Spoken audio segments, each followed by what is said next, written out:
CCBP is very close to my heart. I do it for the uh, love for the industry, for the Indian culture, for my alma mater, and for all these entrepreneurs. So the most exciting thing about running CCBP now for 7 years uh, is the proximity to the bursting creative energy amongst these young Indian entrepreneurs. It's really infectious. Um, and this is perhaps the most creative and clever generation we've had. And it is amazing to see the desire and the drive in them. What I find, which is obvious as well, is that unlike their predecessors, including me, they are creatively very equipped. They have traveled the world starting at a very early age, and they've had a chance to feel the global consumer very closely. So there is a sensation for the consumers, for the customers all over. In fact, they are themselves a part of the contemporary global community. So this is an incredible platform to build on, which the previous generations did not have the luxury of. My first flight out of India, uh, was my first flight out was to perhaps Nepal or Bangladesh, but that doesn't count. If I think of Europe, it was really when I was almost 30 years old.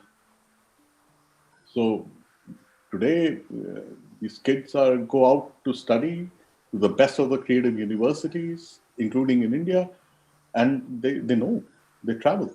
And the world is far more connected today. So what I found is that all they needed really is support in catalyzing their energies, their creativity and skills into sustainable brands and business models. Um, and one key observation actually I've made is this incredible degree of concern that they have for India, Indian artisans and their crafts, and anything sustainable. And this is a fabulous foundation to really build on.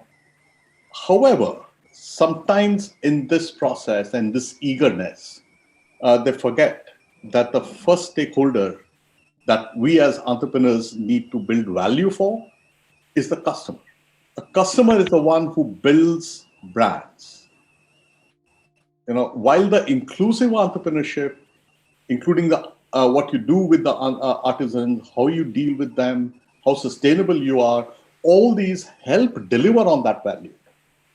But your first stakeholder is the customer. We can't forget that. Very often we put the cart before the horse. So in the desire to do good, do not forget that as creative entrepreneur, the best thing you can do for the artisans is to deliver maximum value to the customer. This is one message I would leave for them. Any cultural entrepreneur.